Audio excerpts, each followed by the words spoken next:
Hi guys, it's Ted here to give you another lecture. And for today's lecture, we'll be discussing the first Americans, which will be the first lecture in our series on the history of the United States. And now, the first Americans, the first humans to cross over from the old world, from Siberia over to the United States, they did so roughly around 18 to 15,000 years ago. And now the first peoples, they were not a part of any planned or organized migrations. These people simply were in a search for food back then, and this is all occurring roughly between 18 to 15,000 years ago. Back then, it literally was every day was literally just a fight for survival. The people were hunters and gatherers, but they were also expert scavengers. They were really just out to eat anything that they could get their hands on, whether it be carcasses or just wild foodstuffs, wild plants, wild grasses, anything really. And I just like to open with the fact that the Americas were the last, maybe one of the last regions to be settled or to be occupied by human beings. And this is, of course, because humans first originated in East Africa and they spread up from Africa into Eurasia via the Sinai Peninsula. But the main reason that the Americas were one of the last regions to be settled was simply because of access, distance. The only way to access the Americas at this point was through the very far extremes of Eurasia, through Siberia. And back then, and again, taking into mind that during this time period of roughly between 18 to 15,000 years ago, the world was still in the ice age. Ocean levels were about 300 feet lower then than they are today. And there was a land bridge, a sunken continent, and one of the few examples that we actually have of a sunken continent known as Beringia, named after a Russian explorer named Vitus Bering. And we'll discuss Vitus Bering and his activities at a later date. But the lost continent of Beringia really really just served as the bridge point, the focal point that enabled the early humans, the early Americans, to cross from Siberia into Alaska. And it was sort of a double-edged sword, sort of like a catch-22, because the the only reason that they were there because the animals went there, and the animals only went there because plant life began to thrive there. And in the years directly preceding this event, the area was just inhospitable. It was just too cold. It was all covered in ice. There was no plant life, so no animals went there. Because there were no animals, no humans went there. But as the temperatures begin to rise, the water levels also begin to rise. But because the temperature is rising, plant life was able to come in and thrive, and with the plant life came the animals. So that's the double-edged sword. That's the double-edged nature of it.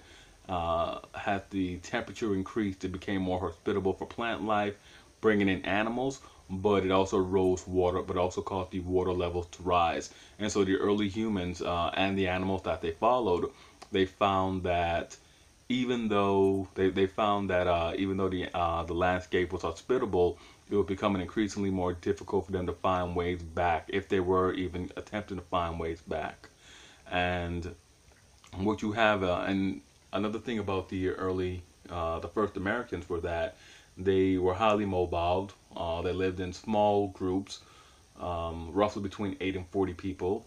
Really not smaller than 8, because if the group was smaller than 8, they would just encounter way too much difficulties in being able to find plant life to sustain them, and then also being able to take down the big game animals that they hunted. And not larger than 40, because again, you run into the problem of finding enough food to feed the 40 people, and then also from plant life, and also being able to divide whatever animals they took down for the 40 people. They were highly mobile, and they had very adaptable, very interchangeable social structures. So you would find that a group would reach a certain size and simply splinter off. And you may also find that at a later date, this same group would regroup at a either by random coincidence or by design, and exchange members again and go their separate ways again. And these early humans were lived that same sort of lifestyle, that same nomadic hunter-gatherer lifestyle, moving from place to place, following the animals because the animals were how they survived. And another important point I'd like to bring up is that North America was never the home of early hominid ancestors. And by that I mean that no Cro-Magnons, no Australopithecus, no Neanderthals made it to America. The first Americans, were anatomically correct humans. They were Homo sapiens sapiens, us. Um, none of the early ancestors, none of the early versions of humans, none of the early humans made it there. Anatomically correct humans were the first hominid inhabitants of North America. And as I stated before, they crossed over, and their crossing over were not a part of a greater planned migrations. At this point, there are no planned migrations. As I stated earlier, every day survival depended on being able to find and procure food. They were small bands of people slowly trickling in through Beringia into Alaska. Roughly 8 to 40 bands of people simply trickled in and followed the herds. And now at this point, and really there are well, not even really two anymore, but there are still two just general ideas on how they trickled in, how they permeated, how they penetrated through the Americas. An older view is that they found a corridor, an ice-free corridor that led them from the Arctic to the southern Great Plains. And this is really, it really doesn't hold a lot of water. It doesn't really garner a lot of support.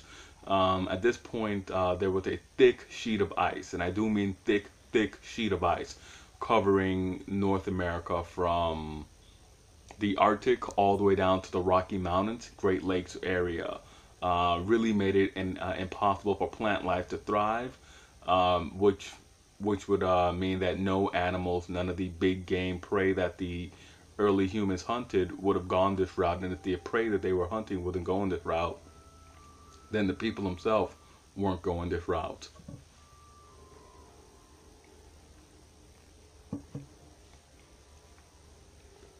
And now the second hypothesis is the second theory of how people populated the Americas, were that they simply traveled along the coast. And again, it's sort of it also runs into a bit of difficulty because the coast isn't the present day coastline of the Pacific Northwest.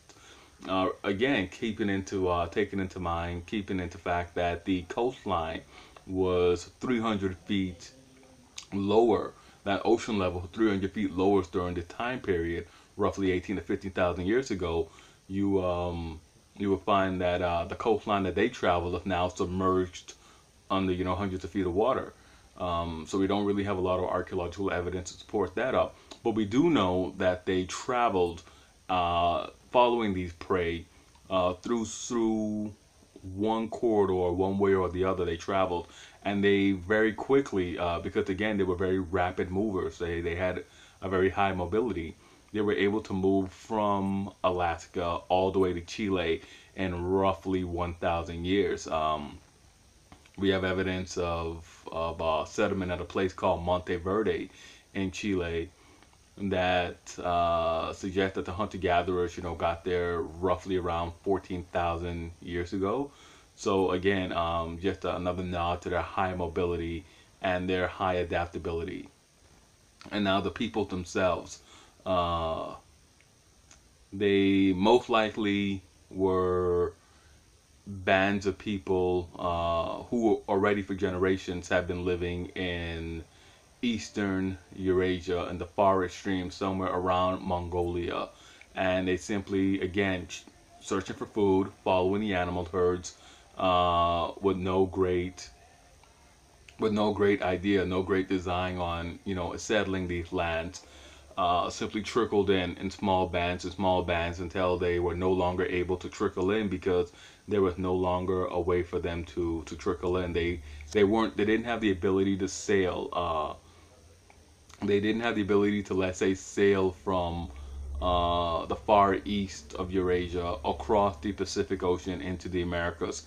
Likewise, they didn't have the capability to sail from the western coast of Africa or the western coast of Eurasia. They didn't have those abilities to simply sail across the oceans. They didn't have the seafaring technology, and they didn't have the access to water or prey. If you attempted to do that, the vessel that you were on either would have floundered, and if it didn't flounder, you simply would have found yourself dehydrating, dying of thirst, or dying of malnutrition, simply starving to death on the ships. Okay, and as I stated before, these people, they were highly mobile. They were able to literally, within the span of just 1,000 years roughly, traverse the North American continent, eating whatever they could. And once they got below that ice sheet, they encountered essentially virgin territory. There were no early human ants. There were no early humans. There were no the animals there didn't have any. They had no preparedness for the onslaught of hominid hunters. Um, so really, they just exploded on this scene and were able to decimate. Well, not really decimate, but just simply were able to quickly implement their hunting skills on the weary, on the unaware preys. And at this point, North America was home to a lot of megafauna, a lot of big animals that no longer exist. And one theory is that the early human ancestors, the early Americans, simply hunted a lot of them down to extinction. And remember, at this point, there are still mastodon, there are still woolly mammoths, there are saber-toothed tigers, and dire wolves. Yeah, there actually is an extinct species of wolves known as dire wolves. But you had all these big animals. There were camel ancestors, um, an early form of the horse inhabited America. You had all these large animals that were either hunted to extinction by humans or simply died out because of climatic change. But you had all these animals uh, who had no sort of response to human hunting techniques and simply fell prey rather easily. You also had the exploitation of all the foodstuffs, the wild grasses and grains. Well, not really grains, but just the wild grasses and plant life that were able to be exploited by by the early humans. Because again, they were hunter gatherers. They had a mixed diet of vegetables and meat. Okay, and just to sort of retouch on the whole Monte Verde site in Chile. The site is underwater, but it's preserved underwater. It's in the it's in this valley floor. But what the site does show us is that the peoples, once they reached there, they hunted, they gathered, and they used wooden tools, and they also lived in wooden structures. So you're beginning to see their evolution, the evolution of their social structures, their societies, once they become fully acclimated to their new homes.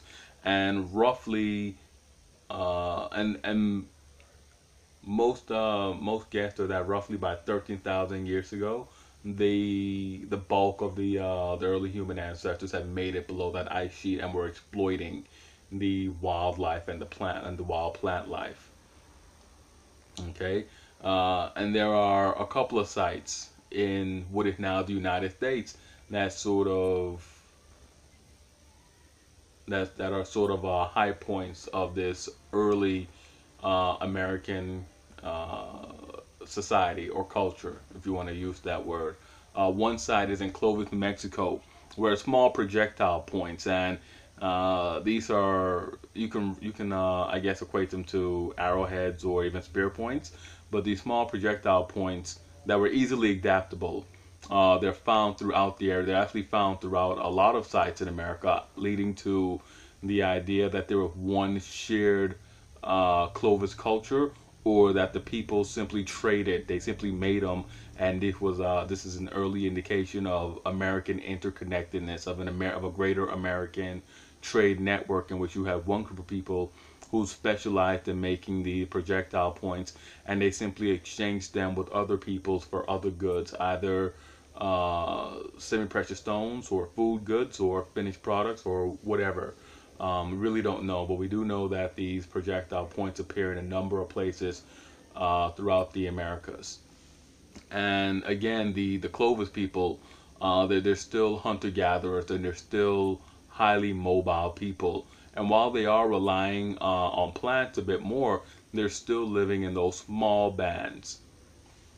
And after that, about 13,000 years ago, the large animals become extinct. And again, no one really knows if this is because of human hunting, human activities, or if this is because of the change in the climate. Because remember, what enabled the early human ancestors to travel from Siberia into Alaska was the fact that the globe was heating up, the world was getting warmer, and a lot of their prey were mastodons and woolly mammoths. A lot of animals that, one, bred slowly and also had a lot of fur. So we don't know if it's a combination of humans simply hunting them down, taking them down whenever they could, or in combination with the fact that they bred rather slowly, in combination with the fact that the environment was changing on them and that they weren't able to retain their high numbers. They weren't able to retain their uh, they weren't able to replenish their herds quick enough due to these factors. No one really knows. Um, but what we do know is that once the animals were extinct, once the megafauna, the large animals, with the exception of the buffalo, and we'll get back to the buffalo at a later date. The buffalo is the only large animal that survives. But with the extinction of the other megafauna, people still proliferated. They spread far and wide, and they diversified rapidly in their new environments. And that will conclude our lecture series on the first Americans. And as always, like, subscribe, and leave a comment. And we'll continue. We'll pick this up with the next lecture.